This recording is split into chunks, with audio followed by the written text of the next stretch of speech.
Greetings, Commanders! My name is Eagle, and welcome back to another Warpath video. In this video, we have a special thing for you.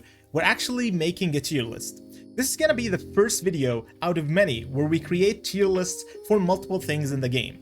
This one happens to be about officers that are focused on ground units, so basically ground unit officers. We're going to be doing as well another one for Air Force officers and then multiple others for units as well, so that you would know exactly which are the units that we recommend and think are at the top tier in the meta. Of course, when there are new officers introduced and new units, we're going to be updating those tier lists, and we're actually going to be doing a picture version of these so that you would know exactly which ones to focus on and what units and what officers to choose in your roster. Of course, you can find all these details and all these resources in our Discord, in the community Discord over there, where we also make some giveaways. So I would highly recommend joining it from the invitation link that is in the top comment and the description as well. For this video, we're actually focusing on ground unit, basically officers. And as you can see, all this list right in front of me over here, we're going to be ranking those for 4 ranks. So we have the S rank, which is the superior one, and then we rank them A, B, C as well, depending on basically their performance on the battlefield. Of course, some of these officers might be superior more in certain scenarios. So for example, in field fighting or in base to base, they might actually perform much better than other officers, but we're talking about the general performance. And mainly we're going to be focusing about the skills, because that is the most determinant part that actually makes an officer better than others. So we're going to be focusing on the skills, talking about the different skills and how much value they can bring once you invest on these officers. Because as we know, it's very hard to actually get one of these officers awakened or maxed out, and I hope that this tier list will help you out a lot, especially for the players who just joined the game or are in their midways and they're looking for a new officer to invest in. Now, without further ado, let's get right into it. Alright, so the way that we're going to be doing this is we're going to go left to right with these officers, trying to explain exactly, first of all, ranking an officer, and then trying to explain why we place them in that specific rank. So for example, let's start off with Percy over here. In my opinion, Percy is definitely a rank A officer. And the reason for that is there are multiple things that you can use Percy on. Of course, she is a versatile officer, and I'll be looking over here because I'm looking at her skills so that you would know exactly I'm talking about statistics over here and rather not just like bragging about her. So the first thing that she actually does is her active skill, which is basically has a very high damage coefficient of 1200, and then she also enhances the firepower of units by 8% when maxed out. When she's awakened, she will also enhance her allies in 2 grids, which is very, very important. The cool thing about Percy is that you can use her in 2 scenarios. You can either use her for very offensive units, such as, for example, artilleries like howitzers or even rocket launchers, but you can also use her as well for very tough units like that require really a lot of durability and blast damage resistance, which she has 2 skills of that. She has her 3rd and 4th skill focused more on sustainability, which will give you 20% durability and 50% extra blast damage resistance. Her 2nd ability increases the damage buff by 25%. Now these percentages are actually very high. When you combine them all together, you will find out that this officer really does some serious work on the field. Overall, her performance does really well, and because she is versatile and you can use her in multiple scenarios, I definitely think she should be ranked A. The second officer we're going to be talking about is Guardian of Truth. Now, Guardian of Truth is hands down one of the best officers in the game for tanks. And the reason why I think that is because this officer overall does really perform well. So we're going to be ranking him as S right now, or we're going to tell you exactly why right now. Now, we know definitely that this officer is a premium officer, and free-to-play players aren't able, unfortunately, to get this officer. But if you are a low to medium spender, then I would definitely recommend getting this officer. Even if you don't have to max them out, just upgrade the skills to a certain point where you can actually be using them a lot on the field. So his first skill does a very solid damage coefficient of 1200, but also increases the skill damage of that specific unit by 25% at max level, which is really, really high, especially when you're pairing them with an officer that does a lot of damage in their skills, for example, like Winter Huntsman. Now, his 2nd skill actually gives you some damage resistance buff by 15%, and his 3rd increases the firepower by 30%, which is a massive, massive amount. His 4th skill is very important, which is also increasing the pin damage by 40%. This helps you out a lot pinning those heavies and super heavies on the field, especially when you're using this officer on tank hunters or units that actually require some high pin damage to take down these units. When awakened, he will also be able to increase your damage resistance by 10% as well, which helps out a lot in using this officer on your heavy tanks or your mediums to actually lay down some damage on the field, but also have some sort of sustainability as well. This officer is overall really solid, and definitely the fact that you can actually max this officer out really early on in the game if you want to spend really gives a lot of value about this officer, because the rest of the officers, even if you are a big spender, it takes some time to actually max them out. But this one, you can do it right off the bat. Now let's talk about Blood Mary, and some of you will hate me for this positioning, but hey, this is my opinion at the end of the day, and you could definitely follow this, but I think she is a B officer. Definitely Blood Mary was really strong once in a while, but in the current meta, there are a lot of new officers that are actually outperforming her significantly. And let's talk about her skills and see exactly why we did that. So her first skill does a damage coefficient of 1050, and also extending the prep time of the enemy's officer by 1 second. Now this 1 second kind of seems significant, but when it comes to field fighting, it is not that great, especially because you already require 8 seconds to actually fire up this skill, and if you have her on a secondary position, it will fire up after the first skill. So that means that most likely you'll be hit by an enemy's skill before you even fire up the skill, but the next time you'll be hitting them, then that will increase their prep time. So it's not really that kind of useful when it comes to field fighting. She has a damage buff of 15% as a secondary skill and a speed buff of 10%. Now this definitely helps out when you're rucking units that are fast and you want to make them even faster, for example like light tanks or mediums. But this skill of the speed buff, I would definitely like something more of a durability or maybe firepower increase, which will help me out even more. Now the field recovery is actually pretty solid and would definitely kind of useful when it comes to field fighting, but you can also just return your troops to the base and heal them up and then immediately send them back, because the amount of time that you're going to be spending over the field is not that much that you will heal up fully, and you won't need to get your troops back because some of these troops will also die. So definitely not the best, especially when awakened only basically gives you like 1 more second of enemies not be able to hit you, which is kind of still not like there yet, you know. There's definitely need some like some rework needed, and maybe increasing the damage coefficient of her skill, or maybe exchanging the speed one to a better skill so that we can actually rank her up. But in the current meta, I don't think she should take more than a B. Alright, so we are at War Machine. Now War Machine is definitely an S ranked officer. The reason for that is, there are actually multiple reasons for that. Alright, so War Machine is a versatile kind of officer, but definitely the use, or the maximum use where you can get the maximum value out of War Machine, is on artillery units or ATGs. These units definitely will benefit the most because of his increase of reload speed, or load speed, should I say. This will basically make your units shoot faster, which does a lot of damage. Other than that, he has a very solid damage coefficient of 1200. In addition to that, also a 15% damage buff increase with his second skill. And of course, his third skill gives you 20% firepower increase, so that's already a lot of damage added. And add to all that the increased fire rate, which will help you out as well in increasing your basically firing that, or how many times your units are actually loading and firing throughout a minute. So definitely when you max out this officer, you'll be able to also increase their basically damage coefficient to 1300, which is one of the highest in the game. And also you'll be able to increase their trip speed also for 10% for 8 seconds, which is really solid.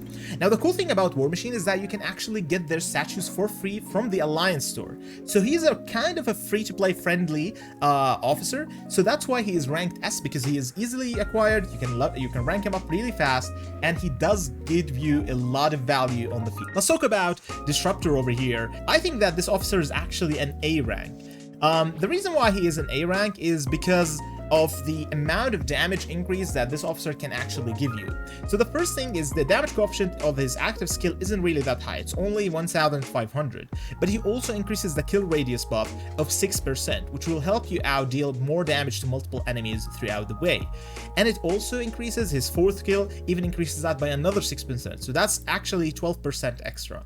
His third skill gives you 30% firepower increase, which is very solid, and his second one gives you 25% damage buff when you're attacking fortifications. So it's really perfect for attacking bases and other enemy structures.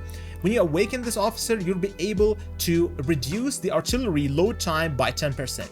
He's an artillery specific officer, and really I do like officers who are kind of specific to one unit and actually give you a lot of benefit when using them with that specific unit type.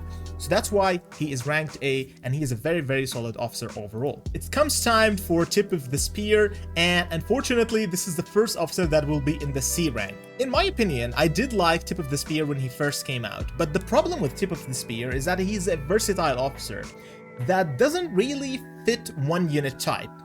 And let me explain why. So he has two skills, his third and fourth skill, that focus on damage resistance and blast damage resist buff, which is amazing.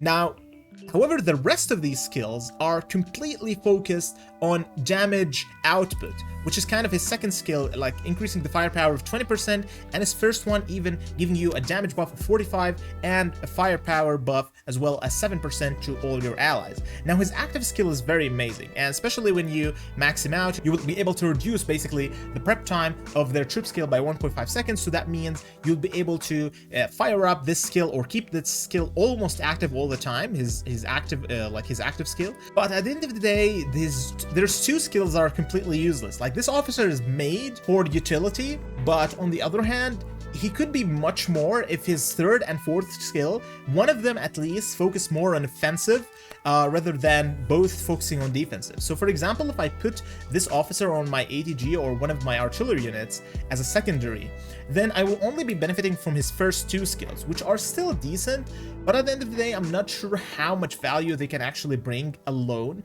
to a fight. And that's why I'm not really, I'm very indecisive when it comes to Tip of the Spear because of his kind of skill distribution and benefits. We came to one of the best officers right now, which is Antonina Shevchenko, or Antonina Shevchenko. This officer is hands down an S-class officer, and let's talk about her a little bit, showing you exactly why she belongs there.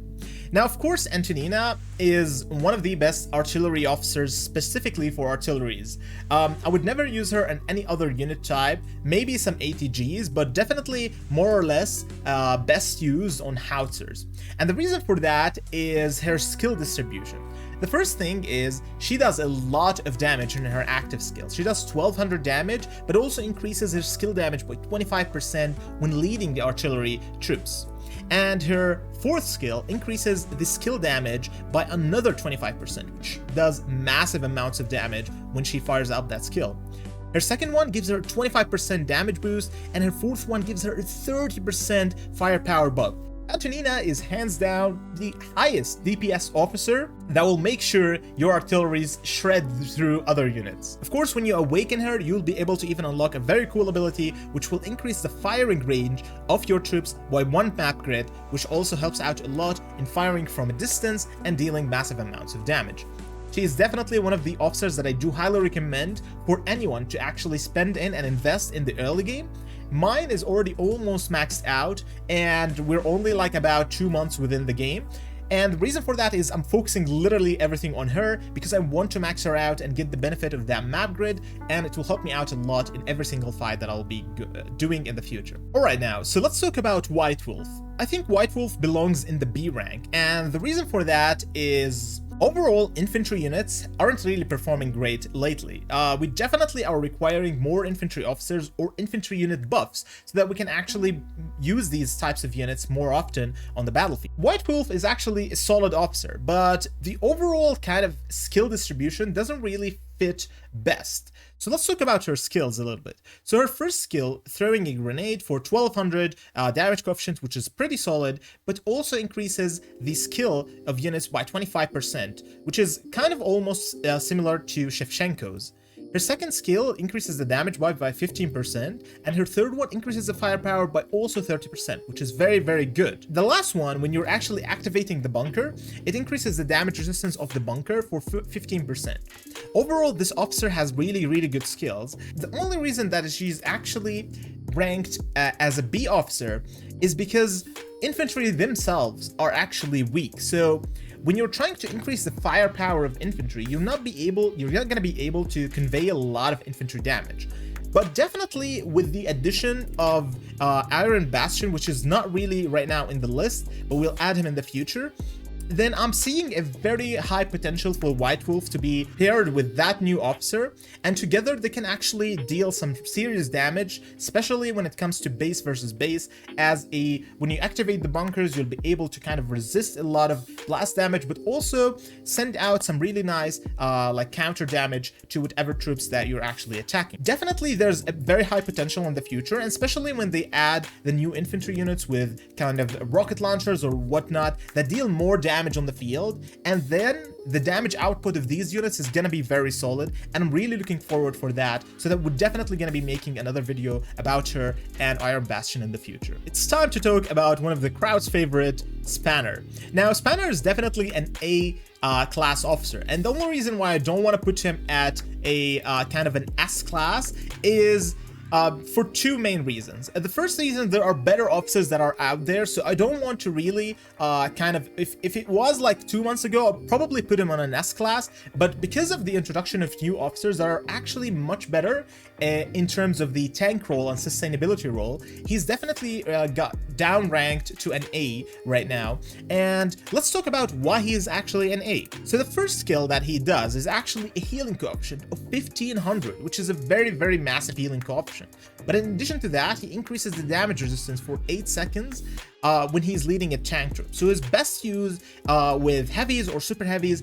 This officer is mainly focused on tanks, where he will give very high sustainability for those officers. The second one talks about his damage buff, and it gives you a 25% damage boost.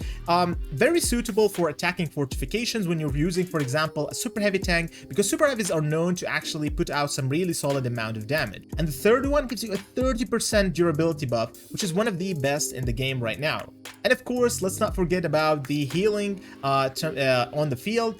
Basically, definitely needed when you're rocking some heavies or super heavies, because these units are going to be taking a lot of damage as they are the front line of any field fights. So this is definitely needed when you're actually on the field. Now, when you max him out, you will even have more healing coefficients and durability every 4 seconds or every single time. So this officer is definitely one solid officer that I would definitely use always on my super heavies and heavy tanks if I'm rocking any of these. And talking about new officers that are much better than Spanner, Steel Fighter takes the lead. Steel Fighter is definitely an S-class officer, and let's talk about why she exactly took over Spanner's role and became an S-class officer when it comes to sustainability and tanking. Now, her first skill gives you a 1500 shield coefficient, which is a very, very solid amount where you can actually block a lot of incoming damage with this skill. And her second one gives you a damage boost of 15%. When it comes to her third one, you have a blast damage resistance of 50%, and her fourth and last one gives you a durability of 15% while also increasing the damage resist by 8%. This is a dual buff skill, and she has a lot of skills. Overall, really, really solid officer. And when you max her out, well, guess what? You will also have a reduced damage received when you're actually on the base by from skills by 30%, which is very, very solid. So maxing her out is actually very beneficial when trying to defend your base.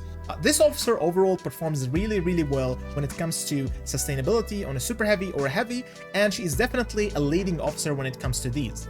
Pairing her with Spanner is amazing, and I would definitely recommend that for you guys as well. Angel of Light. Now, Angel of Light has been for a while actually a very solid officer as a secondary when it comes to when you're using it, like for example, if you're rocking a super heavy and a heavy tank, especially when it comes to the arena, when you have like not multiple troop types available, then you would definitely need a super heavy and a heavy at your front line. So for example, when you don't have any infantry, and Angel of Light is actually a very solid one. Overall, she's in a B rank because infantry is also weak, but her skills aren't really that strong, and let's talk about them for a while. She has a healing coefficient of 500, which is not really much at all compared to other officers like, for example, Spanner, which has like 3 times that healing. She does increase the recovery by 25% for that when she is leading only infantry troops, so that if that was global, then it would definitely made a difference. Her second skill increases the damage resist by 15%, and her third one gives you an HP buff by 30%, which means like basically the durability of infantry. and that's why it's actually written in HP. But when it comes to this one over here, this is actually a solid skill, and her last one decreases the blast damage by 50%. Now overall, she has really good solid like kind of skills when it comes to sustainability, and she is a really good infantry officer, but overall I don't really like how her skills are structured, so it's not really for me. She is more focused on infantry, and as we said, infantry aren't doing well lately. However, very soon when we have, for example, fortified infantry or something like that, then definitely this is one of the officers I will be using on that. And we don't know, maybe in the next meta she will be an A rank or even an S rank. And the time comes for Death Adder. Now, this officer is, let me tell you this, not the best in the game, and investing in this officer should be definitely only in the late game when you already have like multiple officers available for you guys, because this officer overall doesn't perform really well. And let's talk about why is that.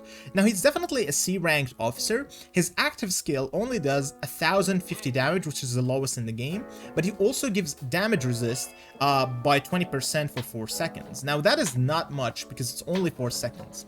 His second one gives you a damage buff by 15%, and if his fourth ability gives you the other pin boost or pin damage, sorry, by 40%. His third skill is a dual one, which is great, but the problem is with the distribution of these. So you have 15% durability and 5% firepower. And when it comes to officers like this one over here, you don't really need durability because this officer is going to be used on tank hunters, for example. He's best fit for those, and because of the like high pen, and you would really need more damage boost rather than durability boost. So if these were 15% firepower and 5% durability, then this is definitely a B officer. But because of the distribution of the skills, it's not really great to actually use this officer at all. When you awaken him, he increases the damage resist again by 20%, which is really not worth awakening at all because it also increases the speed by 5%. So I'm not sure exactly who would actually awaken Death Adder unless like they have at least 10 other officers awakened, because there are so many better choices in the game than this one to actually work on. So that's why he is a C rank, and if we had a D rank for him, he would put him there because the skill distribution isn't really that good. Finally, we came to our last officer right now, which is Winter Huntsman. Now, Winter Huntsman is definitely hands down an A ranked officer. Usually, Winter Huntsman is actually a very underrated officer, and the reason for that is not many people would actually wait for him to open up so that they would start investing in him, because this is a late game officer. However, once you unlock him, I would definitely highly recommend start to working on him, because he is a great versatile officer. You can use this officer on artilleries or even on tanks, and he would work really well. His first ability, which is like the damage coefficient of it, is 1350, which is the highest in the game. That is a massive damage coefficient. Probably Antonina Shevchenko does more because of his skill percentage increase, but this one is actually the highest raw damage coefficient in the game. His second one increases the damage resist by 15%, which is not that great, but his third one is actually really nice, which is kind of what they did is actually they reverse Adder's one. So he has a 15% increased firepower and 5% increased durability, which is always good. He has a field recovery of 1%, but what is best about him is that when you awaken him, you will be able to actually immobilize your enemies once you hit your active skill. And that is actually amazing, because when you're using this on a tank officer or even on an artillery actually as a secondary, then definitely this officer is going to be able to freeze down those enemies so that allies can catch up to them and deal more damage. This officer is actually an underrated officer, and I really like using him on artillery and other tank units as well. I definitely personally prefer more tank units usage on him, but hey, definitely you can try him out on multiple other units and tell me your results as well. So this is basically our tier list for this video. I hope you guys liked it. If you have like kind of adjustments that you would like to suggest for this tier list, please leave that in the comment section below, and also leave me your opinions as well about this tier list if you're gonna use it. And if you want the printed version of this tier list, kind of a neat version of this, it will be available in my Discord as well. The invitation link is below. Thank you so much for watching, and we will definitely see you on the next video. Bye bye.